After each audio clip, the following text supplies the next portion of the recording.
Cinderella.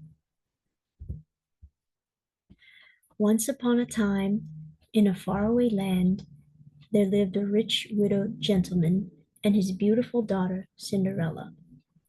Cinderella's father was kind and loving. He married again so that his daughter had a mother to care for her. Cinderella's stepmother had two mean daughters named Anastasia and Drizella. When Cinderella's father died, her stepmother stopped pretending to like her. She was jealous of Cinderella's charm and beauty, so she forced the young girl to become a servant in her own home. Cinderella was given a tiny room in the attic. There, her only friends, the mice and the birds, listened as she sang about her dreams of a life filled with happiness and love. Not far away in the royal palace, the king and the grand duke discussed the prince. "It's time he married," said the king.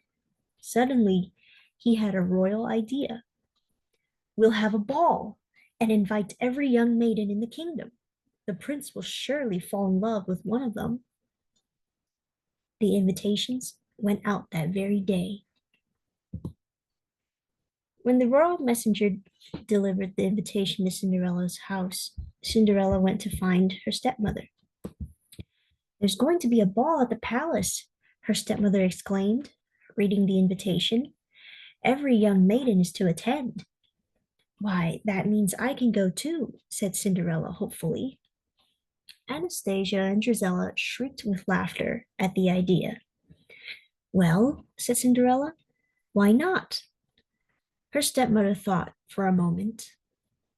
"I see no reason why you can't go," she said slyly, "if you get all your work done." "I'm sure I can," cried Cinderella, rushing upstairs to find something to wear. Cinderella opened her wardrobe and took out one of her mother's old gowns. "It's a little old-fashioned, but I'll fix that," she said. "Cinderella!" shrieked her stepmother. "Coming!" called Cinderella. Jack, Gus, and the other mice knew that poor Cinderella would never have time to finish the dress. So, with the help of the birds, they decided to work on it themselves. They used an old sash and beads that Anastasia and Drizella had thrown away for the trim.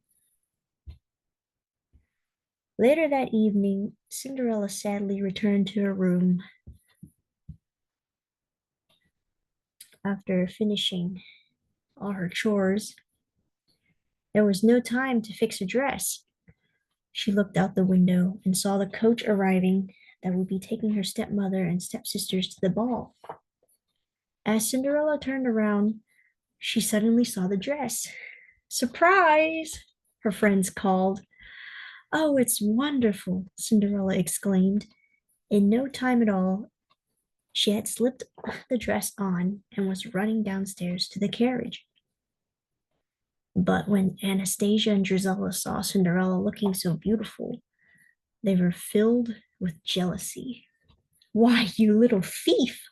Drizella cried, seeing her old beads. Then Anastasia noticed her sash. "That's mine!" she yelled, grabbing the sash and ripping Cinderella's dress.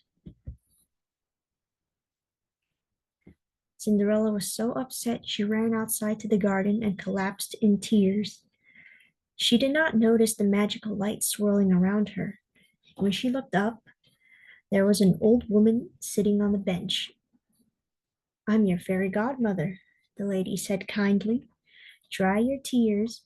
You can't go to the ball looking like that. Now, fetch me a pumpkin and hurry. Even miracles take time." Minutes later, the fairy godmother waved her magic wand over the pumpkin. With some magical words, the pumpkin changed into a sparkling carriage. "Now," the fairy godmother began, "with an elegant carriage like that, you simply have to have mice."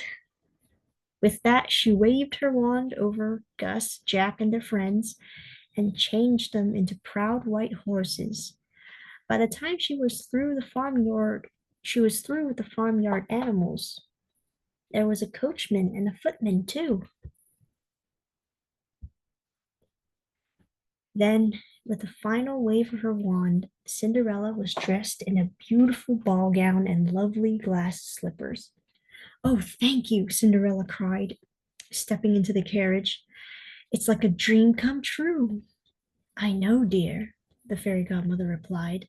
But remember, you only have until midnight.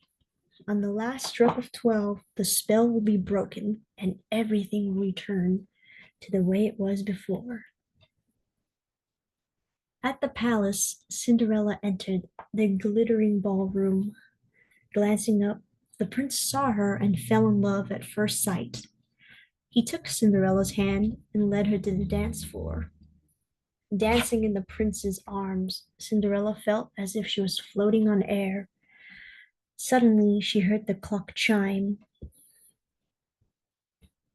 I must go, Cinderella cried as she fled down the palace steps. Wait, called the prince, but Cinderella didn't stop. Not even when she lost one of her glass slippers on the steps. She stepped into the carriage and raced home. As the last stroke of midnight was heard, the carriage turned back into a pumpkin and Cinderella was wearing rags once more. But she still had one glass slipper in her hand. Back at the palace, the prince declared that he would only marry the girl whose foot fit the glass slipper he had found. The next day, the Grand Duke began his search. Every maiden in the land would have to try on the glass slipper until the prince's true love was found. Meanwhile, Cinderella's stepmother had become suspicious when she heard her stepdaughter humming the music from the ball. She was determined that Cinderella not try on the glass slipper. When Cinderella went upstairs to her room, her stepmother followed her and locked the door. At last, the Grand Duke arrived at Cinderella's house. Anastasia and Drizella tried to squeeze their foot into the delicate slipper, but it was no use. Jack and Gus wanted to help their friend. They stole the attic key from the stepmother's pocket and pushed it all the way up to Cinderella's room. Just as the Grand Duke was about to leave, Cinderella appeared. Please wait. May I try on the slipper? The Grand Duke led Cinderella to a chair and called the footman over. As the footman stepped forward, the wicked stepmother tripped him. The glass slipper fell through the air. The glass slipper flew through the air, fell and shattered into 1,000 tiny pieces. Cinderella smiled and pulled the other glass slipper from her pocket. Perhaps this would help, she offered. Her stepsister shrieked as the delighted Duke saw that the slipper was a perfect fit. Soon afterwards, Cinderella and the prince were married.